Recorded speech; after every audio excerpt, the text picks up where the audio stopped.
नमस्कार।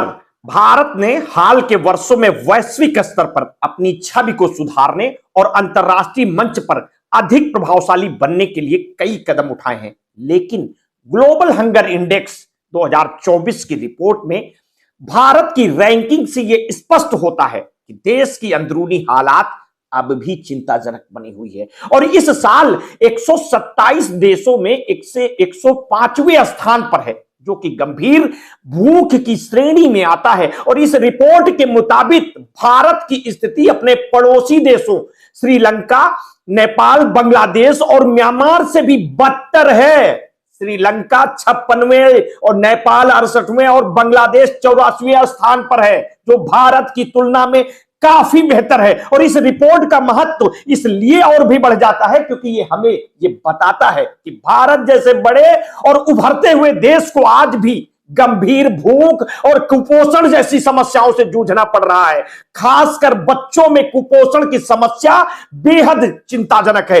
भारत में 18.7% बच्चे दुबलेपन से पीड़ित हैं, जो कि वैश्विक स्तर पर सबसे अधिक माने जा रहे हैं। इसके साथ ही 35.5% बच्चे बौनेपन से पीड़ित हैं, जो एक गंभीर समस्या है।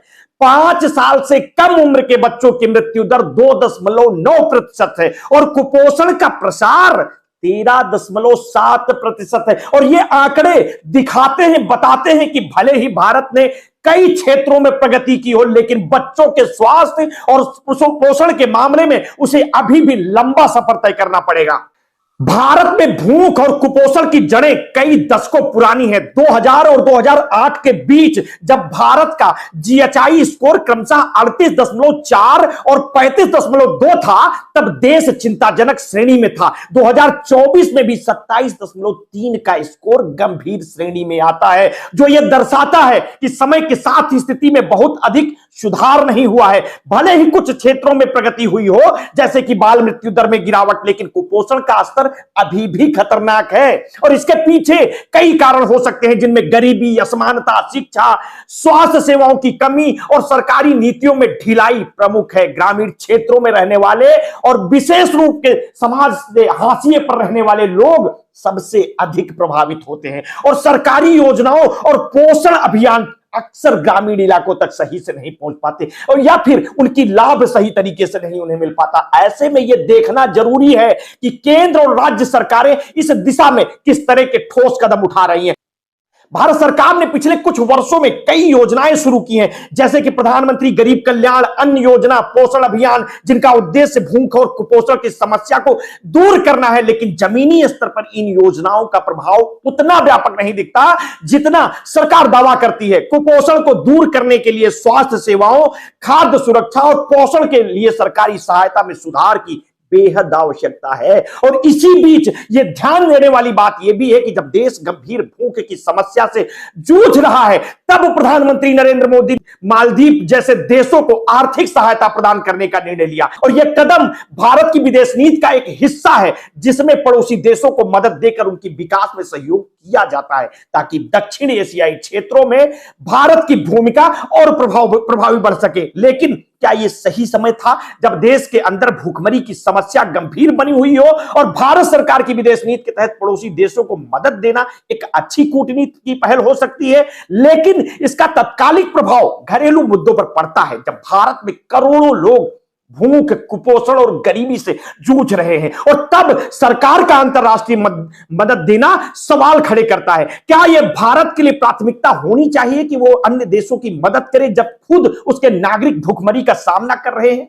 इस पर आलोचक यह भी कहते हैं कि सरकार इस तरह की अंतरराष्ट्रीय मदद का उपयोग घरेलू समस्याओं से ध्यान भटकाने के लिए, हटाने के लिए कर रही है, क्योंकि भूख और कुपोषण जैसी समस्याओं का समाधान ढूंढना कहीं अधिक जटिल और दीर्घकालिक है। तो सरकार इन समस्याओं पर खुलकर चर्चा करने से बचती है। इसके बदले में अंतरराष्ट्रीय मंच पर भारत की छवि को बेहतर बनाने की कोशिशें की जाती है, ताकि घरेलू मुद्दों पर जनता का ध्यान ही ना जाए। भारत में कुपोषण केवल एक स्वास्थ्य समस्या नहीं है, बल्कि इसका व्यापक सामाजिक और आर्थिक प्रभाव भी है। कुपोषित बच्चे शारीरिक और मानसिक रूप से कमजोर होते हैं, जिनका असर उनके शैक्षिक, प्रदर्शन पर पड़ता है। और ये बच्चे भविष्य में भी पूर्ण रूप से कार्यशील और उत्पादक नहीं बन पाते, जिससे देश की आर्थिक प्रगति पर भी असर पड़ता है। विश्व बैंक के मुताबिक कुपोषण की वजह से भारत की जीडीपी में हर साल लगभग 2 से 3% की कमी होती है। और इससे स्पष्ट है कि भूख और कुपोषण न केवल स्वास्थ्य का मुद्दा है, बल्कि देश की आर्थिक प्रगति में भी बाधा डालता है। और अगर भारत को वास्तव में भूख और कुपोषण की समस्या से निपटना है, तो इसके लिए सरकार को अपनी नीतियों में सुधार करना होगा। केवल योजनाओं की घोषणा करना पर्याप्त नहीं है और उनका सही तरीके से क्रियान्वयन होना चाहिए, जिसके लिए सबसे पहले सरकार को स्थानीय स्तर पर पोषण अभियान को सुदृढ़ करना होगा। गांवों और छोटे शहरों तक पोषण और स्वास्थ्य सेवाएं पहुंचाई जानी चाहिए, ताकि कुपोषण की समस्या को जड़ से खत्म किया जा सके। और इसके अलावा कुपोषण की समस्या का हल केवल स्वास्थ्य सेवाओं से ही नहीं हो सकता।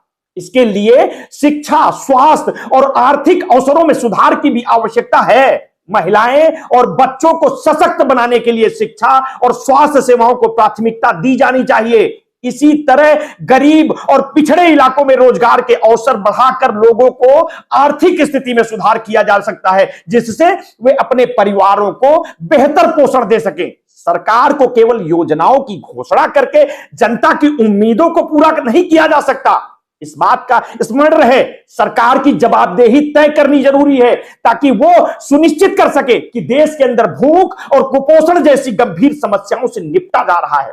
इसके लिए नागरिक समाज, मीडिया और जनता की भूमिका महत्वपूर्ण है। सभी को मिलकर सरकार पर दबाव डालना होगा कि वो भूख और कुपोषण के मुद्दे को गंभीरता से ले और ठोस कदम उठाए। भारत को आज भी भूख और कुपोषण की गंभीर समस्याओं का सामना करना पड़ रहा है। सोचिए कितना विचरणीय है, कितना चिंतनीय। ग्लोबल हंगर इंडेक्स 2024 की रिपोर्ट ये साफ तौर पर दिखाती है कि भारत अपने पड़ोसी देशों से काफी पीछे है। बाल कुपोषण, दुबलापन, बौनेपन जैसी समस्याएं गंभीर बनी हुई हैं और इनके समाधान के लिए सरकार को ठोस नीतियों और योजनाओं की आवश्यकता है। वहीं सरकार का अंतर्राष्ट्रीय स्तर पर सहायता देने का निर्णय घरेलू मुद्दों पर ध्यान देने की आवश्यकता पर सवाल खड़ा करता है। भारत को अपने नागरिकों की भलाई पर प्राथमिकता देकर भूख और कुपोषण से निपटने के लिए कड़े कदम उठाने की जरूरत है। इस बात का स्मरण रहे कि इसकी जिम्मेदारी आपकी और हमारी दोनों की बनती है। इस खबर को लेकर के आपकी क्या प्रतिक्रिया है, हमें वीडियो के कमेंट बॉक्स में अवश्य बताइए। आपने अगर अभी तक हमारे इस चैनल को सब्सक्राइब नहीं किया है तो तत्काल कर लीजिए। बेल आइकन दबाना बिल्कुल ना भूलिए। अपने स्वास्थ्य के प्रति सचेत रहिए, सजग रहिए, अपना ध्यान रखिए। बहुत बहुत धन्यवाद। साधुवाद।